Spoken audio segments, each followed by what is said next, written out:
খেয়াল রাখা প্রয়োজন, পুরুষ মশা ফলের রস, গাছের পাতা খেয়ে থাকে। তবে স্ত্রী মশা যখন প্রেগনেন্ট হয় তখন তাদের অতিরিক্ত পুষ্টির দরকার পড়ে, তখন তারা মানুষ এবং অন্যান্য প্রাণীর রক্ত খেয়ে থাকে। অর্থাৎ পুরুষ মশা কোনো প্রকারের রক্ত খায় না।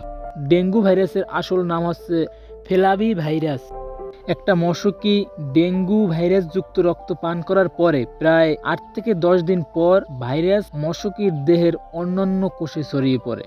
ফ্লাভি ভাইরাসে আক্রান্ত এডিস ইজিপ্টি মশকির কামড়েই ডেঙ্গু জ্বর হয়ে থাকে।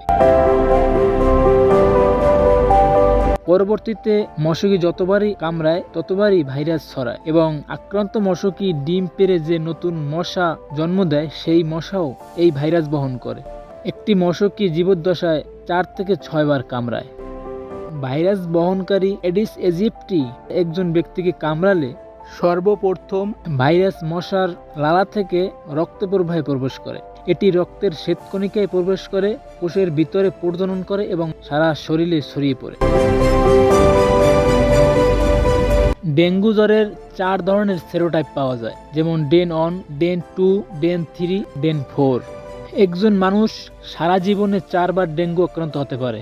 একবার আক্রান্ত হওয়ার পরে সেরে গেলে শরীরে যে অ্যান্টিবডি তৈরি হয় সেটা সারা জীবনের জন্য থেকে যায়। পরবর্তীতে আক্রান্ত হলে ডেঙ্গুর ভিন্ন কোনো সেরোটাইপ দ্বারা আক্রান্ত হয়। প্রথম সেরোটাইপে আক্রান্ত হলে ব্রেকবোন ফিভার বলে, কারণ এই জ্বর হলে শরীরের বিভিন্ন হাড়ে ব্যথা অনুভূত হয়। মারাত্মক সমস্যা তৈরি হয় না, সাধারণত 5 থেকে 7 দিনের মধ্যেই সেরে যায়। একই শরীরে দ্বিতীয়বার ডেঙ্গু হলে সে অবশ্যই ডেন 2 বা ডেন 3 এর সেরোটাইপে আক্রান্ত হবে।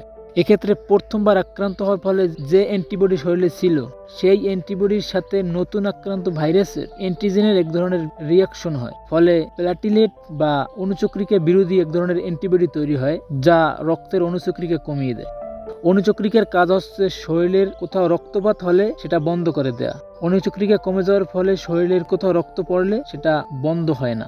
শরীরের বাইরে কোথাও রক্ত পড়লে সেটা আমরা দেখতে পারি, কিন্তু অণুচক্রিকার অনুপস্থিতিতে শরীরের অভ্যন্তরে রক্তপাত হয়ে থাকে, যেটা দেখা সম্ভব হয় না। এই বিপজ্জনক জ্বরকে ডেঙ্গু হেমোরেজিক ফিভার বলে।